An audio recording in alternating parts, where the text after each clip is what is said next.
Warahmatullahi wabarakatuh. Selamat pagi, salam sejahtera untuk kita semua. Hari ini kita akan melakukan praktikum perawatan kolostomi.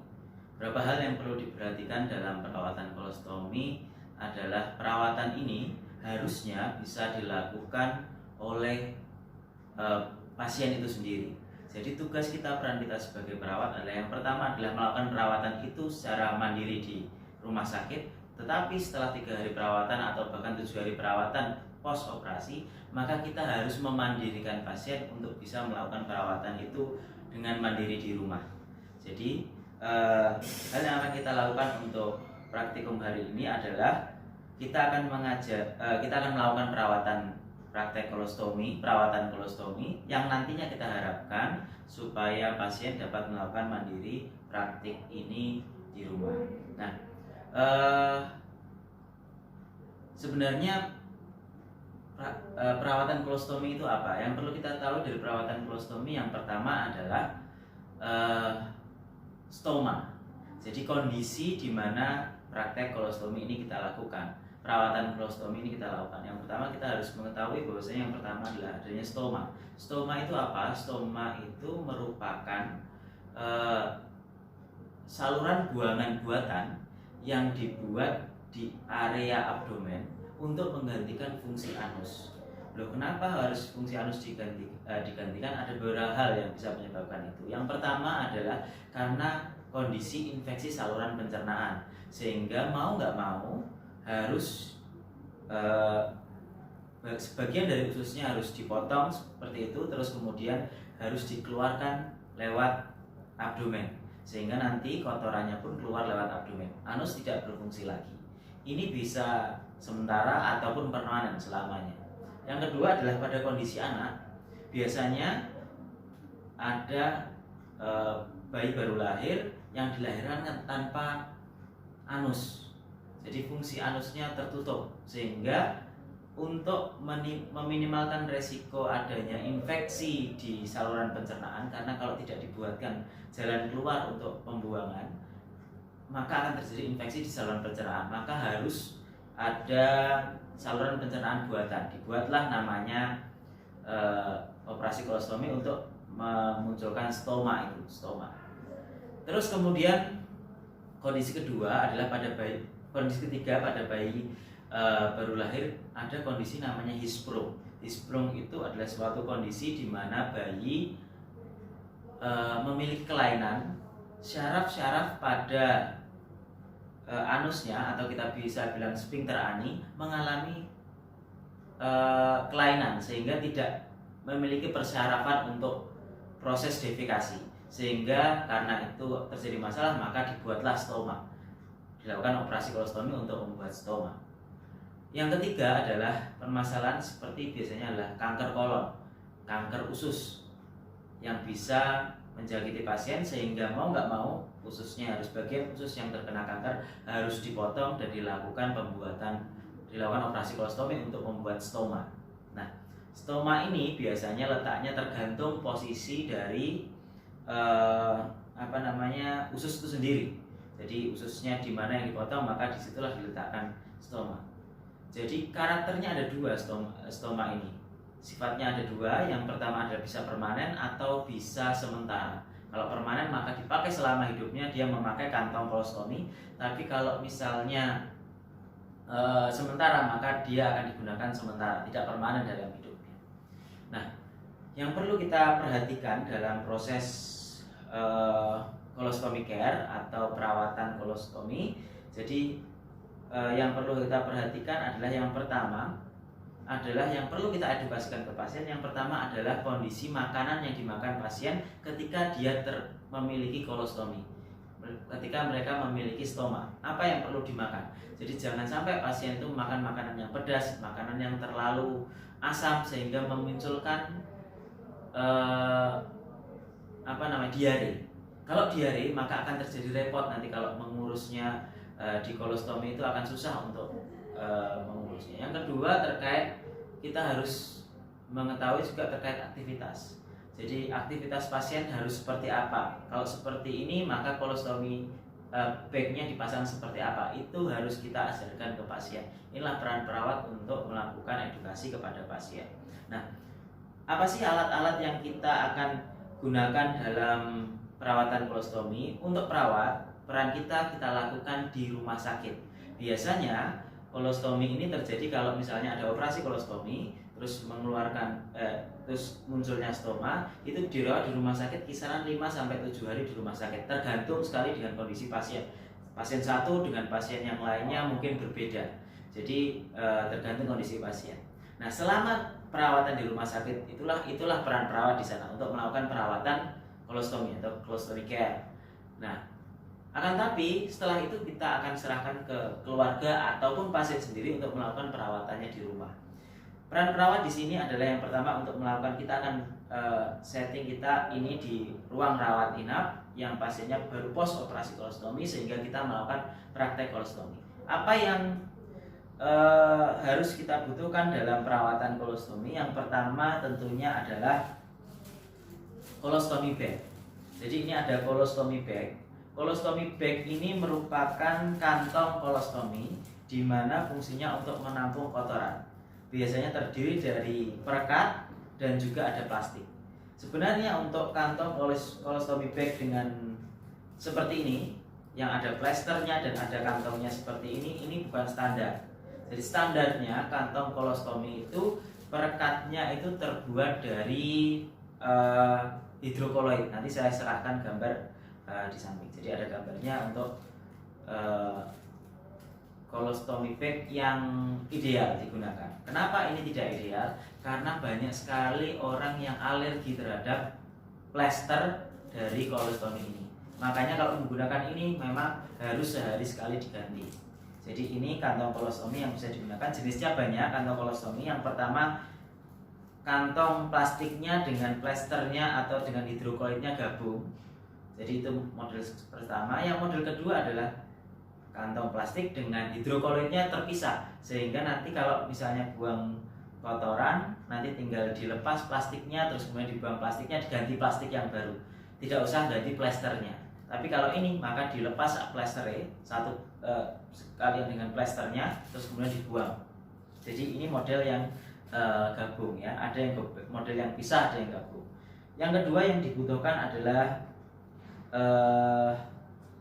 ada alkohol swab untuk membuka kantong kolostomi yang terpasang di pasien, atau juga bisa menggunakan kapas dan juga alkohol, karena kalau ditarik karena plester biasanya pasien merasa sakit, jadi kita butuh ini. Terus kemudian kita juga butuh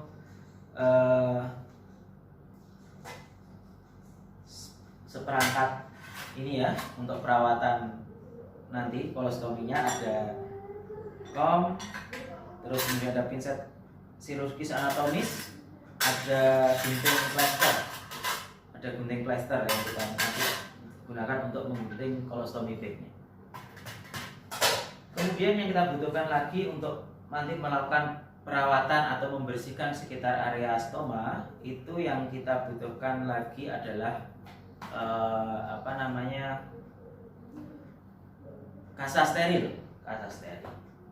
Selain itu kita juga butuhkan NS, cairan larutan NS yang kita gunakan untuk melakukan perawatan area sekitar stoma. Lalu ada perlak. Nah, pada kondisi stoma yang tidak normal, biasanya terjadi alergi di sekitar stoma, kemerahan seperti itu, maka proses perawatannya nanti kita tambahkan ada salep zinc. Salep zinc ini kita gunakan nanti untuk kita oles-oleskan di area sekitar stoma yang terjadi iritasi. Jadi kalau misalnya kita buka ternyata kondisinya daerah sekitar stomanya terdapat infeksi atau iritasi, maka kita bisa tambahkan salep zinc untuk tambahnya. Jadi itu, terus kemudian ada handscoon. Kita menggunakan dengan handscoon. Kalau di rumah gimana kita mengajarkan di rumah? Kalau di rumah sakit standarnya kita harus pakai handscoon. Tapi kalau di rumah kita mengajarkan pasien nggak perlu pakai handscoon, nggak masalah. Nah, terus kalau di rumah kita mengajarkan kepada pasien, maka sebenarnya stoma ini bisa dibilas biasa, tidak usah menggunakan kasa ataupun tidak usah menggunakan NS, bisa aja disabun seperti biasa. Kalau orangnya pulang ke rumah dan stomanya disabun, tidak jadi masalah. Kemudian setelah bersih dikeringkan, kemudian bisa dipasangkan lagi. Jadi ini yang kita akan lakukan adalah settingnya adalah kita melakukan perawatan di rumah sakit. Oke, hal pertama yang harus kita lakukan dalam melakukan perawatan stoma, kita ikuti alur mulai dari awal. Jadi setelah kita datang ke pasien, ini kondisi pasien sudah dilakukan operasi pembuatan stoma, operasi kolostomi untuk pembuatan stoma, terus kemudian dia dilakukan perawatan di rumah sakit. Kita buat setting seperti itu. Jadi kita datang ke pasien, yang pertama tetap kita cek nama pasiennya betul apa tidak, terus kemudian setidaknya ada nomor pasien, kita cek validasi kelengkapan pasien. Setelah itu, setelah kita cek, kita lakukan BASW seperti biasanya. Oke, kita mulai. Assalamualaikum warahmatullahi wabarakatuh, Pak. Selamat pagi. Perkenalkan, nama saya adalah perawat Angger. Saya pagi hari ini akan melakukan perawatan stoma atau perawatan luka yang ada di perut Bapak. Jadi perawatan ini nanti fungsinya agar mencegah adanya iritasi saat terpasang kantong stoma ini. Jadi proses ini nanti berjalan singkat Pak, sekitar 10-15 menit. Dalam proses ini tidak ada rasa sakit Pak, mungkin nanti akan ada rasa sedikit tidak nyaman saat melakukan perawatan luka, tapi saya mohon kerjasamanya sama Bapak. Tindakan ini akan saya lakukan setelah saya melakukan persiapan. Apakah Bapak bersedia? Setelah pasien bersedia, terus kemudian kita pimpin doa untuk pasien. Pak, kita berdoa supaya tindakan ini berjalan dengan lancar. Berdoa mulai. Setelah berdoa mulai, terus kemudian kita jaga privasi pasien, kita tutup, kemudian kita buka selimutnya pasien sehingga kita bisa terpapar dengan kondisi kantong stoma yang sudah berada pada pasien. Setelah kita lihat kondisinya kantong stoma seperti ini, hal yang pertama kita lakukan adalah kita cuci tangan terlebih dahulu. Jadi sudah terbuka seperti ini, kita cuci tangan. Setelah kita lakukan cuci tangan, kita menggunakan APD. APD yang digunakan untuk ini apa? Bisa pakai jaslet, apron, terus kemudian ada kita menggunakan sarung tangan. Boleh kita pakai masker kalau kita membutuhkan masker. Oke, kita gunakan APD yang akan kita gunakan bisa menggunakan sarung tangan, terus kemudian kita juga bisa menggunakan apron. Setelah kita gunakan APD-nya sudah kita gunakan, kemudian kita dekatkan alat-alat yang akan kita gunakan ke dekat pasien, terutama ada instrumen yang tadi sudah berisi lengkap seperti ini, terus kemudian perlak, terus kemudian kita siapkan lagi bengkok. Setelah itu, setelah kita siapkan di dekat pasien, kemudian kita cek kondisi kantong stomanya, kondisi warna fesesnya seperti apa, apakah ada perdarahan atau tidak, terus konsistensinya seperti apa.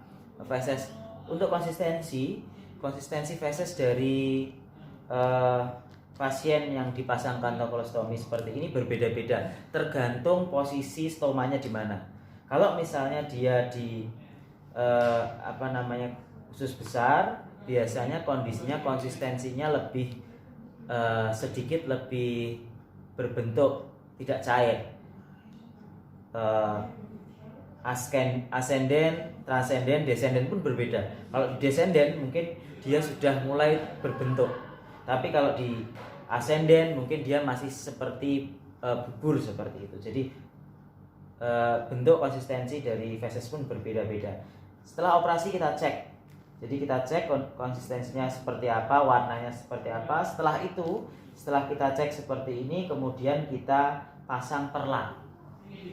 Kita pasang perlak. Permisi Pak ya. Kita pasang perlak.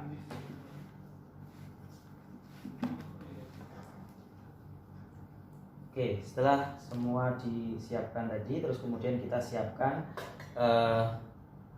kapas. Kapas ini fungsinya adalah untuk nanti membuka plester yang ada di kantong kolostomi, karena kalau tidak pakai kapas dan tidak pakai alkohol, perih pasien saat ditarik rekatannya. Kita buka seperti ini. Kita buka dengan hati-hati, tarik nafas Pak, seperti itu.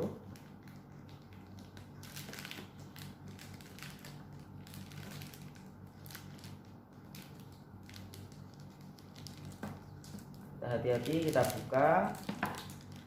Setelah kita buka seperti ini, kita buang di ini kapasnya, terus kemudian kita tutup dengan cara, di sini pasti ada kotoran pasien, jadi kita tutupkan. Ini ada perekatnya, kita tutupkan seperti ini.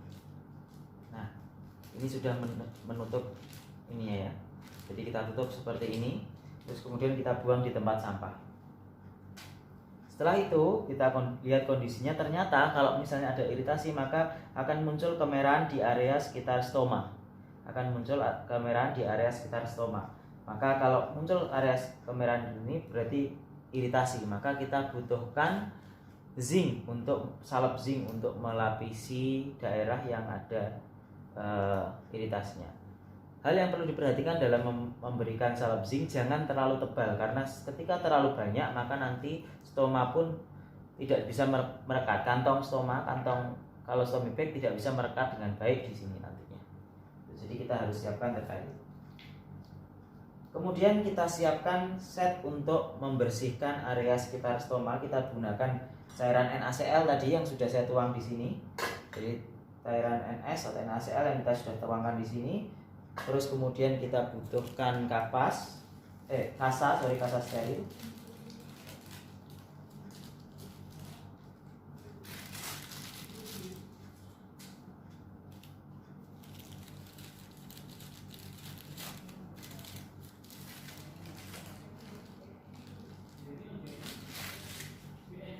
Oke, setelah kasa sudah kita siapkan, di sini ada pinset anatomik dan chirurgis, kita gunakan untuk melakukan pembersihan daerah stoma ya.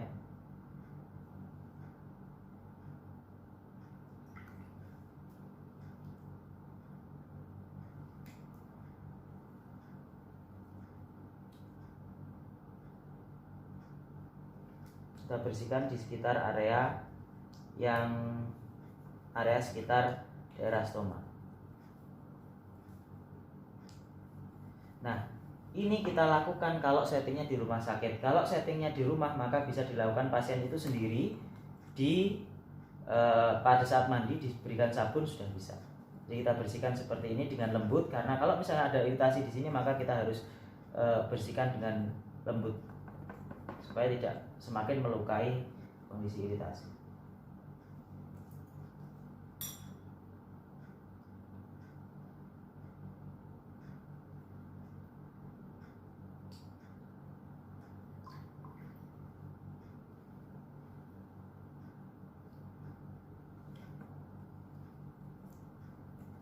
Kita bersihkan.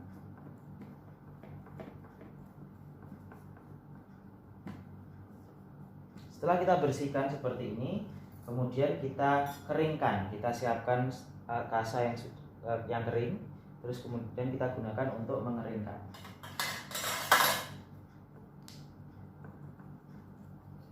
Karena kalau kondisinya basah, nanti akan mengganggu rekatan dari plester atau hidrokoloid yang akan kita pasang di daerah stoma pasien. Hati-hati dalam menggunakan pinset ya, jangan sampai kita gunakannya seperti ini terus kita lapkan seperti ini, maka yang kena nanti pinsetnya. Jadi kita gunakan, biasanya kita jepit daerah atasnya seperti ini, ataupun kita boleh gulung seperti ini pakai pinset ini tadi ya, kita lapkan seperti ini. Oke, setelah kering, terus kemudian karena posisinya pasien infeksi, ada infeksi di sini, maka kita bisa berikan salep zinc di area sekitar stoma, di area yang terdapat iritasi. Kita siapkan salep zinc, terus kemudian kita oleskan di daerah yang mengalami iritasi. Tipis tapi merata, jadi tipis tapi merata. Jangan terlalu tebal, karena ketika tebal nanti maka akan mengganggu rekatan dari kolostomi, kantong kolostomi. Setelah kita berikan salep zinc, terus kemudian kita siapkan bag yang baru. Nah, untuk menyiapkan bag yang baru, jadi bag biasanya sudah tertutup seperti ini. Nah, ini yang perlu diperhatikan dalam pemasangan kantong kolostomi. Di bag, biasanya di bag kantong kolostomi bag itu ada ukuran seperti ini. Jadi ada ukuran, ada 2 cm, 3 cm, 4 cm, 5 cm, tergantung besarnya stoma. Jadi kalau stomanya anak-anak biasanya lebih kecil, atau posisinya di kolon mana biasanya lebih kecil daripada di transenden atau descenden. Jadi karena lebih kecil atau lebih besar ukurannya berbeda, maka ada ukuran seperti ini. Tapi perlu diingat bahwasanya yang perlu diperhatikan adalah biasanya di kantong kolostomi ini ada batas akhir. Ada batas akhir pemotongan. Jadi kalau memotong maksimal adalah di 5 cm ini, di lingkaran terakhir. Ketika lebih dari 5 cm ini ditakutkan nanti dia akan rembes keluar. Jadi akan rembes keluar. Jadi kalau misalnya seperti ini, maka kita lihat, kita ukur ukuran seperti ini, terus kemudian kita ukur. Cara mengukurnya juga bagaimana? Kalau seperti ini kita bisa melakukan pengukuran dengan seperti ini. Nah, seperti ini. Berapa senti ukurannya? Oh, ini berarti ukurannya 4 cm. Maka kita melakukan pemotongan di 4 cm. Nah, terus kemudian kita akan melakukan pemotongan di daerah 4 cm. Hati-hati dalam memotong. Kalau memotongnya seperti ini maka akan robek beserta dengan plastiknya. Kalau tidak ya kita tarik mundur seperti ini, terus baru kita potong seperti ini. Jadi kita potong di 4 cm.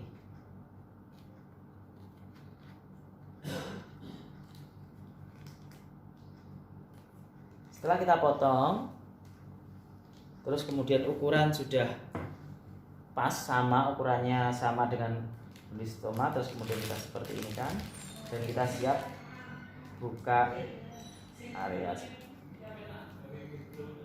Nah, kita siapkan gini, terus kemudian kita pasang.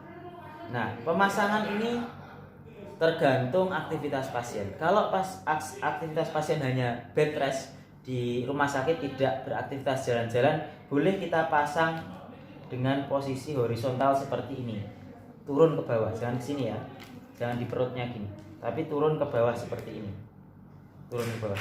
Kalau posisinya pasiennya kondisinya bed rest, tidur di rumah sakit, tidak beraktivitas jalan-jalan dan lain-lain. Tapi kalau misalnya dia beraktivitas misal di rumah, maka boleh memasangnya seperti ini, turun ke bawah. Kalau ini ini gambarnya turun ke bawah, itu ke sini ya, turun ke bawah. Nah, turun ke bawah gini. Jangan ke atasnya pasien, tapi turun ke bawah ke arah kaki ya, ke arah kakinya pasien. Boleh seperti ini, ke arah kaki pasien. Jadi kalau pasiennya beraktivitas nanti bisa seperti itu. Jadi turun ke bawah seperti itu. Karena pasiennya ini misalnya kondisinya mau pulang dan bisa beraktivitas jalan, maka boleh kita pasang seperti ini.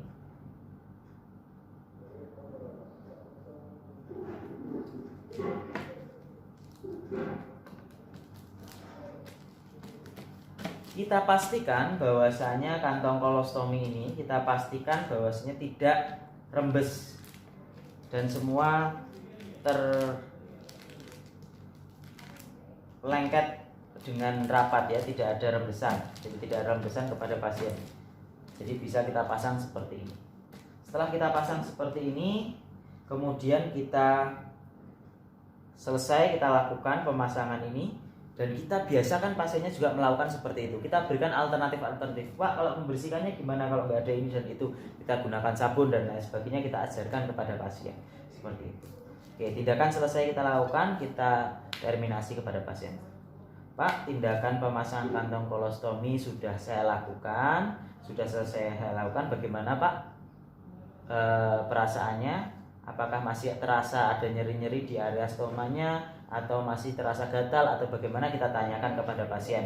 Kalau misalnya tidak ada, maka kita akan melakukan penggantian lagi ini besoknya. Atau pasien karena ini mau disiapkan pasien untuk pulang, Pak, nanti karena kantong ini hanya sekali pakai, setiap hari harus ganti, maka boleh diganti di rumah. Nanti kantong ini bisa diganti di rumah. Seperti itu. Kita terminasi ke pasien. Pak, terima kasih atas kerjasamanya. Semoga Bapak selamat sampai rumah dan bisa beraktivitas seperti biasa. Seperti itu. Terima kasih atas kerjasamanya. Wassalamualaikum warahmatullahi wabarakatuh. Oke, setelah kita melakukan perawatan tadi, kita lepaskan sarung tangan, lepaskan skotnya, terus kemudian kita cuci tangan dan selesai. Nah, tindakan yang kita lakukan ini sebenarnya perlu diingat bahwasanya ini tindakan yang sangat simpel. Kita bisa sesederhana mungkin supaya pasiennya bisa paham dan bisa melaksanakan ini di rumah. Tapi setting yang kita lakukan tadi adalah setting yang ada di rumah sakit. Nanti tugas kalian di rumah sakit adalah melakukan perawatan seperti itu dan mengajarkannya kepada pasien. Mungkin itu yang bisa saya sampaikan. Terima kasih atas perhatiannya. Assalamualaikum warahmatullahi wabarakatuh.